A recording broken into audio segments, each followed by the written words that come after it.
Now is Republican Congressman Jason Chaffetz. He's chairman of the House Oversight Committee, also a member of the Judiciary Committee. Congressman, thanks for being here in studio. Good morning. Good morning. Great to have you here. Thanks. Let's start with the president's accusations of wiretapping. Do you believe that President Obama illegally wiretapped President Trump? Well, we don't know. The president asked for an investigation, and he's going to get it. That will be led by the House Intelligence Committee, Devin Nunes. We will play a supporting role in the Oversight and Government Reform Committee. I'm not going to presuppose the conclusion of this. We'll look at the evidence, if there is evidence, and Have we will. Have you seen any evidence Well, thus far? we're just starting this. I mean, it caught us all by surprise over the weekend, and we're just starting that process, and we'll look closely at it. Does it require an entire investigation? Can you, as the chairman of the House Oversight Committee, pick up the phone and call the FBI or the Department of Justice and say, hey, was there a FISA warrant for this? Well, I wish it was that easy. I did contact Director Comey over the weekend. He did not call me back. I hear these reports about what he believes and what he says. I find them with little to no credibility. Director. So this is interesting. So you called him. I texted him. You texted Director Comey to find out if he is in fact incredulous. Yeah, I'd like to talk to him. I said, please call me if you can. And I'd like to know that. And you got no response? No response. And so, but that's not atypical. I mean, that's not out of the ordinary. Sometimes he calls me back, sometimes he doesn't. He has been very accessible to members of Congress, and he was just up on Capitol Hill talking to the House Intelligence Committee. And so, again, they're in the best position. They will lead out on this, but we can support them in that effort. But is there a way to circumvent an entire committee investigation? Can the president, for instance, pick up the phone and call the Department of Justice and say, was there a FISA warrant issued when I was running my campaign? So we have the whole spectrum here, right? You have the Democrats flailing and saying that there are Russian ties and collusion with the Trump campaign. Well, give us some evidence. I don't see any evidence of that. And well, on the other end of the spectrum, yes, but what about? I mean, you're asking for evidence. What about the Michael Flynn conversations? What about the Paul Manafort having resigned? Isn't that evidence of some sort of contact with the Russians? Again, the House Intelligence Committee is going to lead out on that, but it's flimsy at best. There's some incidental contact, but to make that leap and say that there was some degree of collusion, we haven't seen anything yet that would lead you to believe that, yes, indeed, other than incidental contact, that there was some sort of collusion. And on the other end of the spectrum, to be fair, what President Trump has said, you know, we're at the very beginning of that. That happened, I think, on Saturday. We want to see evidence of that. So anybody in the government can come forward, particularly to House Intelligence, but also to the Oversight and Government Reform Committee, and provide us that evidence. We would like to see it. How often do you wake up in the morning and read a President Trump tweet and go, uh-oh? You have to get up kind of early. Well, it is interesting. It is a different and new dynamic. And, you know, he chooses how he wants to communicate, but he does certainly make it interesting, yes. Yes, but I mean, as the chairman of the Oversight Committee, then there's going to have to be action. I mean, do you think... No, not on everything. Not on everything. But the president said that he thought that there was widespread, you know, voter fraud. I don't see any of the evidence of that. We're not doing an investigation of that. So sometimes you do, sometimes you don't. He was actually calling for an investigation into voter fraud. Well, but you're not doing that. I'm not doing that? Because you think that one I really haven't seen any evidence of that. So that one was specious.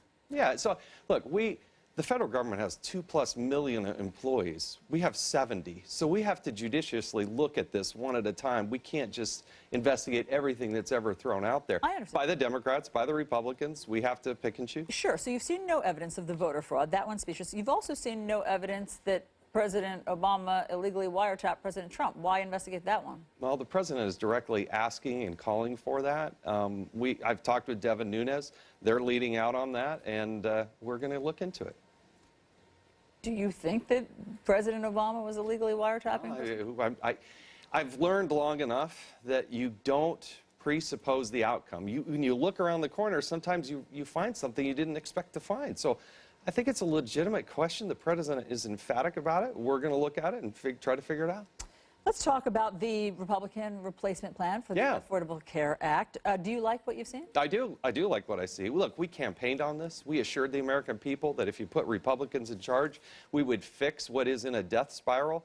The premiums are going up, I think 25% on average across the board in Arizona. Some of them are as close to 100%. Deductibles have gone up. Choice has gone down. A third, almost 1/3 of the counties in this country have only one choice. And so we've got to save health care in this country for the American people, and they elected us to solve and tackle difficult problems. Some of the experts who've looked at the Republican replacement plan see problems with it. Here's the Kaiser Foundation, what they say about it yesterday. With Medicaid reductions and smaller tax credits, this bill would clearly result in fewer people insured than under the Affordable Care Act. The House GOP proposal seeks to reduce what the federal government spends on health care, and that inevitably means more people uninsured. Does that worry you? We're always worried, but what we want to do is make sure that people have access to the quality health care that they want. This does push it more out of Washington, D.C. and back to the American people. It does align financial incentives, particularly through the health savings accounts. It does limit and cap what we're doing with the states, but gives them more flexibility, which is what we heard the governors who were in town literally last week. They told us we want more flexibility. So there's a lot to like about this. And you know what I really like about it? We're going to do it in an open and transparent way. Unlike what the Democrats did with the Affordable Care Act, where they slammed it through in less than 24 hours. Yeah. It's going to go through a markup. You got 2 committees of jurisdiction that'll offer amendments, and we'll have this debate over the next several weeks. What if it leaves lower income Americans uninsured? Well, we want them to be able to have a method so they can get access to it. There are things that we really do like, for instance, dealing with pre-existing conditions, allowing people up to the age of 26 to stay on that. Tenants, yeah, get rid of these arbitrary lines of states. Sure. So I think there's a lot of good things that we can do. But access for lower income Americans doesn't equal coverage. Well, we're getting rid of the individual mandate. We're getting rid of those things that people said that they don't want. And you know what? Americans have choices, and they've got to make a choice. And so maybe rather than getting that new iPhone that they just love and they want to go spend hundreds of dollars on that, maybe they should invest in their own health care. They've got to make those decisions themselves. So, in other words, for lower income Americans, you're saying that this is going to require some sacrifice on their part. Well, we got to be able to actually lower the cost of health care. I mean, one of the things we're concerned about is health care inflation is just consuming the American budget, both in the families and at the federal government. We have to be able to drive those cost curves down and provide good quality access. We do think that with more choice, that you will get a better product at a lower price. And that'll be good for everybody on the entire spectrum of income. But you're not willing to say that more people won't become uninsured.